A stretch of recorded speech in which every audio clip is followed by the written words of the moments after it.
ప్రియమైన దేవుని బిడ్డలారా, యేసుక్రీస్తు వారి నామంలో మీకు వందనాలు. ఇప్పుడు బ్రదర్ బీటీ పాల్ గారు ఉదయకాల ప్రార్థన యొక్క ప్రాముఖ్యత ఏమిటి, ఉదయకాల ప్రార్థన యొక్క ఆశీర్వాదాలు ఏమిటి అనే విషయాన్ని తెలియజేస్తుండగా మనం దేవుని యొక్క వాక్యాన్ని శ్రద్ధగా విని దేవుని ఆశీర్వాదాలు పొందుకుందాం. హల్లెలూయా.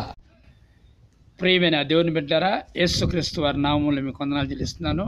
ఈరోజు ఒక ముఖ్యమైన విషయాన్ని మీకు తెలియజేయాలని ఆశపడుతున్నాను. అదేంటంటే, ప్రతి క్రైస్తవుడికి లేదా దేవుని బిడ్డకి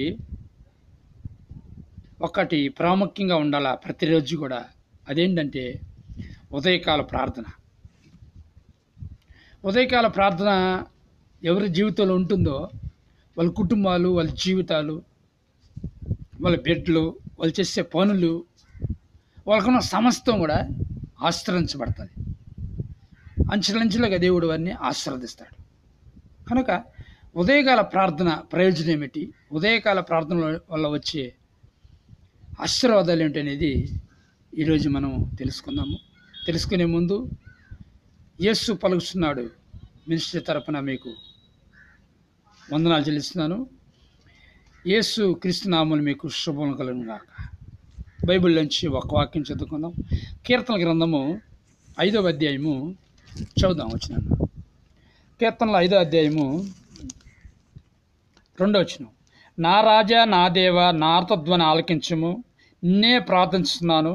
యెహోవా, ఉదయమున నా కంఠస్వరం నీకు వినబడును, ఉదయమున నా ప్రార్థన నీ సన్నిధిని సిద్ధం చేసి కాచాను. గమనిస్తున్నారా ప్రియ సహోదరుడా? గమనిస్తున్నారా? ఇక్కడ మనం చూసినట్లయితే దావీదు ఉదయకాలం లేచి ప్రార్థన చేసే అలవాటు ఉంది. ఇంకో విషయం ఏంటంటే,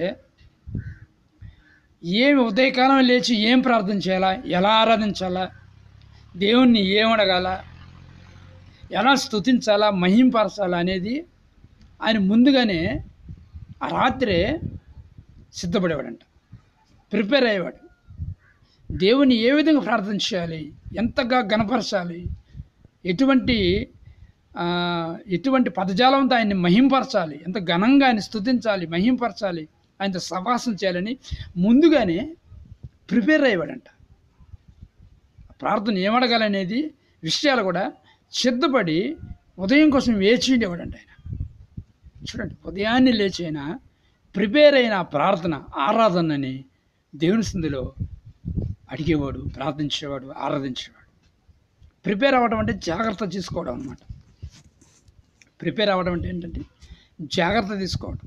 అంటే దేవుణ్ణి ఆరాధించడంలో కూడా జాగ్రత్తగా ఆరాధించాలి. మనం జాగ్రత్తగా మహింపరచాలి.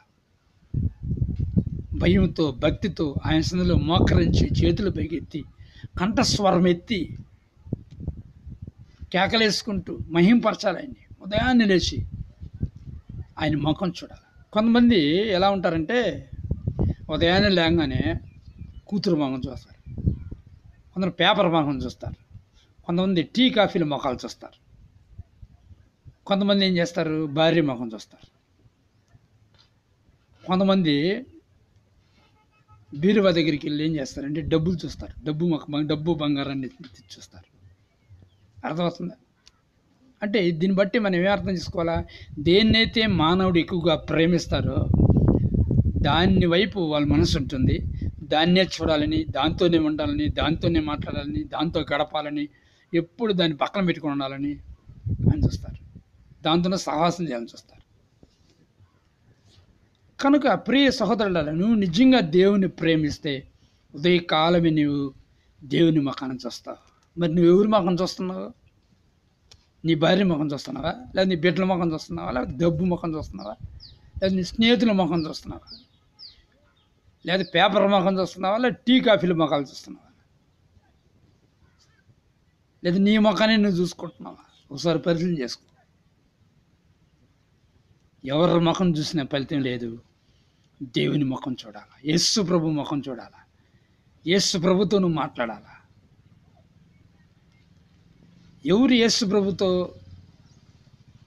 మాట్లాడతారంటే, ఎవరు యేసు ప్రభు ముఖాన్ని చూస్తారంటే యేసు ప్రభుని ప్రేమించేవాళ్ళు, యేసు ప్రభుతో జీవించాలని కోరుకునేవాళ్ళు, యేసు ప్రభుని మాట పక్కన జీవించాలని ఆశపడేవాళ్ళు, ఆశ్రయించబడేవాళ్ళు. కనుక సహోదరుడా, నీ ఎవరి ముఖం చూస్తున్నావు? ఉదయం లేచి ఎవరితో సహాయం చేస్తున్నావు? నీ కుటుంబం అంతా లేచి ఉదయకాలం దేవుని ముఖాన్ని చూస్తున్నారా? దేవునితో సహాసం చేస్తున్నారా? ఇక్కడ దావీదు మహారాజు అయినప్పటికీ, మహారాజు అంటే ఒక రాజ్యం మొత్తం చూసుకోవాలా, ప్రజలను చూసుకోవాలా, సామంతులను చూసుకోవాలా, అందరం చూసుకోవాలా, ఫ్యామిలీని చూసుకోవాలా, ఎన్నో పరిస్థితులు ఉంటాయి, ఇరుకు ఇబ్బందులు ఉంటాయి. అయినప్పటికీ ఉదయాన్నే లేచి దేవుని ముఖాన్ని చూస్తున్నాడండి, దేవునితో మాట్లాడుతున్నాడు. రాత్రంతా ప్రిపేర్ అయ్యి సిద్ధపాటు పడి మాట్లాడుతుంది. ఎలా మాట్లాడుతుంది? కంఠస్వరం ఎత్తి. కొంతమంది నోట్లను కొనుక్కుంటుంటారు ప్రార్థన. ఉదయాన్నే లేచిలా పక్కలు నిరబోతున్నారు, డిస్టర్బ్ అవుతుందేమో, భార్యకి డిస్టర్బ్ అవుతుంది, పిల్లలు డిస్టర్బ్ అవుతుంది, గొనుక్కుంటుంటారు, నోట్లను గొనుక్కుంటుంటారు. నోట్లో గొనుక్కోకూడదు. ఇక్కడ చూస్తే కంఠస్వరం ఎత్తి దావీదు ఎలా ప్రార్థన చేసింది? యథార్థమైన ప్రార్థన అలా ఉంటుంది. మనుషులు మొహాలు చూసి చేసే ప్రార్థనలు కాదు ఇవి. దేవుని ముఖం చూసి చేసే ప్రార్థనలు, మనుషుల కోసం చేసే ప్రార్థనలు కాదు ఇవి. దేవుని కోసం, దేవునితో సహవాసం చేయాలని కోరుకునే చేసే ప్రార్థనలు ఇవి. కనుక ప్రియ సహోదరుడు గమనించు, నీ ప్రార్థన హృదయపూర్వకంగా ఉండేది గుర్తిందంటే ఎవరు వింటారో, ఎవరు డిస్టర్బ్ అవుతుంది కాదు. దేవునికి నీ స్వరాన్ని వినిపిస్తావు. నీ స్వరాన్ని ఎలుగెత్తి నువ్వు ప్రార్థన చేస్తావు. నీ కంఠస్వరం వినిపిస్తావు. ఉదయాన్నే నీ కంఠస్వరం యేసు ప్రభు వినాలి. కొంతమంది అంటారు, యేసు ప్రభు చెవుంటాడా అండి? ఆయన ఏమైనా చెవుంటాడా? ఆయన వినపడతా మనసులో ప్రార్థన చేస్తే అనుకుంటారు. ఇక్కడ కంఠస్వరం ఎత్తి దావీదు ఎందుకు ప్రార్థన చేస్తానంటే, నేను ఎందుకు ప్రార్థన చేయమని చెప్తానంటే, ఆ కంఠస్వరంలో నీకున్న ఆశ, ఆసక్తి, ఆయన మీద ప్రేమ అనేది అక్కడ బయటపడుతున్నాయి. నీ విశ్వాసాన్ని చూపించాలి, అక్కడ నీ ఆసక్తి చూపించాలి, ఈ సహవాసంలో ఉన్న యొక్క ప్రేమను చూపించాలి దేవునికి. నీ వేదన, నీ బాధ కనబడాలి. అర్థమవుతుంది? ఇప్పుడు గుడ్డోడి దగ్గరికి ప్రభు వచ్చాడండి, ఎదురు నిలబడ్డాడు. ఎదురు నిలబడ్డ గుడ్డోడికి కళ్ళు లేవని ప్రభువుకి తెలియదా? అయితే ఏమంటాడు? ఏం కావాలి నీకు అని అడుగుతున్నాడు. అర్థమవుతుందా? ఏం కావాలి నీకు అని అడుగుతున్నాడు. చూడండి, ప్రభువుకి తెలియదా? అప్పుడు అయ్యా, నిన్ను చూస్తే నేత్రాలు నాకు ప్రసాదించు. అంటే నీ విశ్వాసం స్వస్థపరిచింది. ఆ చేతులుంచగానే చూపు వస్తుందండి. చూశారండి? ఎందుకంటే విశ్వాసాన్ని చూపించాలి, మనం చూపించాలి. అతని విశ్వాసాన్ని చూపించాల ఉద్దేశంతోనే యేసు ప్రభు వాళ్ళు అడిగాడు. యేసు ప్రభుకి అన్నీ తెలుసు, నీకు నాకు తెలియదు, అన్నీ తెలుసు యేసు. కనుక ప్రియ సహోదరుడా, నీ కంఠ స్వరం ఎత్తి దేవుని సన్నిధిలో నువ్వేం చేయాలి? ఎలుగెత్తి ఉదయకాలంలో లేచి నువ్వు ప్రార్థన చేయాలి. అలా ఎవరైతే ప్రార్థన చేస్తారో వాళ్ళ కుటుంబాలు దేవుడు ఆశీర్వదిస్తాడు. వాళ్ళ కుటుంబాలు దేవుడు ఆశీర్వదిస్తాడు. నీ కుటుంబాన్ని దేవుడు ఆశీర్వదించాలంటే నువ్వు కంపల్సరిగా ఆ విధంగా నువ్వు ప్రార్థన చేయాలి. మరి ఆ విధంగా ప్రార్థన చేస్తున్నావా? మార్కు సువార్తలో ఒక మాట ఉంటుంది, ఆ మాట కూడా మనం చదువుకుందాము. మార్కు సువార్త నేను చదువుతాను. 1వ అధ్యాయము 35వ వచనం చదువుతా. ఆయన పెందలకడనే లేచి ఇంకను చాలా చీకటి ఉండగానే బయలుదేరి అరణ్య ప్రదేశానికి వెళ్ళి అక్కడ ప్రార్థన చేయొచ్చుంటాను. చూడండి ప్రేమైన సహోదరులారా, ఇక్కడ మనం గమనించినట్లయితే యేసుక్రీస్తు వారి దేవుని కుమారుడు ఆయన. అసలు ఆయన ప్రార్థన చేయకుండానే ఆయన ఏం చెప్తే జరుగుతుంది. అయితే ఆయన ఏం చేశాడు? ఉదయ కాలాన్ని లేచి ఇంకా చీకటి ఉండగానే, పెందలకాన్ని లేచి ఇంకా చీకటి ఉండగానే అరణ్య ప్రదేశానికి వెళ్ళి అక్కడే చీకటి ఉండగానే చీకటిలోనే అరణ్యంలో నడుచుకుంటూ వెళ్ళి ఒక చోట మోకరించి ప్రార్థన చేస్తున్నాడండి.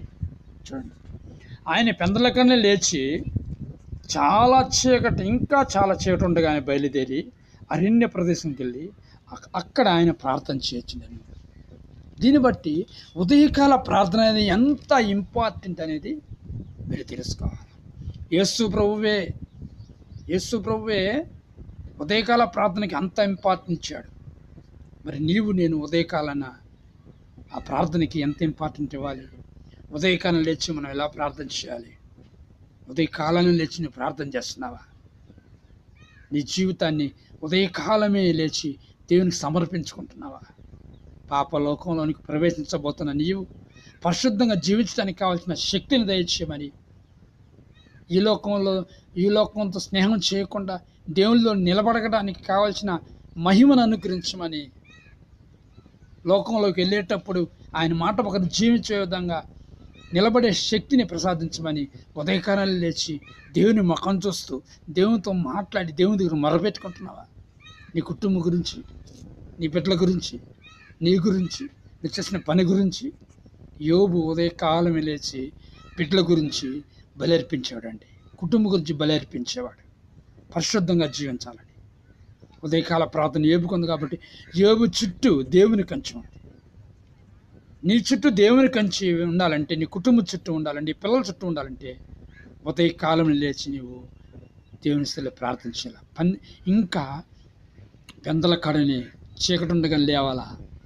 4 గంటలకో 3 గంటలకో 2 గంటలకో 5 గంటలకు లేచి మోకరించి, మంచం దిగి మోకరించి, కన్నీరు విడిచి దేవుని మొఖాన్ని చూడాలి.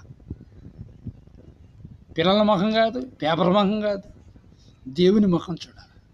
ఎవరైతే అలా చూస్తారో వాళ్ళ ముఖాలను దేవుడు చూస్తాడు, వాళ్ళ కుటుంబాన్ని దేవుడు ఆశీర్వదిస్తాడు. మరి నీవు ఎవరి ముఖం చూస్తున్నావు? ఒకసారి ఎవరితో ప్రశ్న చేసుకో. నీ కంఠ స్వరం ఎత్తి దేవుని ఉదయకాలాన్ని ప్రార్థించి సోమరపోత ఇప్పటి వరకు నువ్వు చేయకపోతే సోమరపోతం అయితే ఈ రోజు నుంచి తీర్మానం చేసుకో. ఎన్నో ఆశీర్వాదాలు పోగొట్టుకుంటాను. దేవుడు అంచెలంచెలుగా నేను ఆశ్రయించాలి, బిడ్డలను ఆశ్రయించాలి, కుటుంబాన్ని ఆశ్రయించేసి పని ఆశ్రయించాలని ఆయన ఆశీర్వడుతుంటే ఆశీర్వాదాలను పోగొట్టుకుంటున్నావు. కారణం ఏంటి? ఉదయకాలం నుంచి నీవు ప్రార్థన చేయకపోవటమే. ఉదయకాలం నుంచి ఈ రోజు నుంచి ప్రార్థన చేయి, దేవుడిని తప్పకుండా ఆశీర్వదిస్తాడు. ఒకవేళ ఉదయకాలం నుంచి ప్రార్థన చేయకపోతే క్షమించమని దేవుని అడుగు, నేను ప్రార్థన చేస్తాను. పరిశుద్ధుడైన తండ్రి, ప్రేమగల దేవ, ఎవరైతే ఉదయకాలం ప్రార్థన చేయడం క్షమించండి. ఎవరైతే చేస్తాను తీర్మానం చేసుకోండి, దీవించి ఆశించి అభిషేకం సహాయం చేయమని. ఉదయకాల ప్రార్థన కటస్వరం ఎత్తి నీ ముఖం చూసి నీతో మాట్లాడిస్తే సహవాసం నిన్ను ఆరాధించే కృప దయచేయమని యేసు ప్రభు నామములో అడుగుతున్నాను తండ్రి, ఆమేన్. ప్రియమైన సహోదరులారా, మీ ప్రార్థన అవసరతల కొరకు ఈ స్క్రీన్ మీద ఉన్న నెంబర్ సంప్రదించండి. సంప్రదించిన ప్రతి ఒక్కరి గురించి మేము తప్పకుండా ప్రార్థన చేస్తాం. ఆమేన్.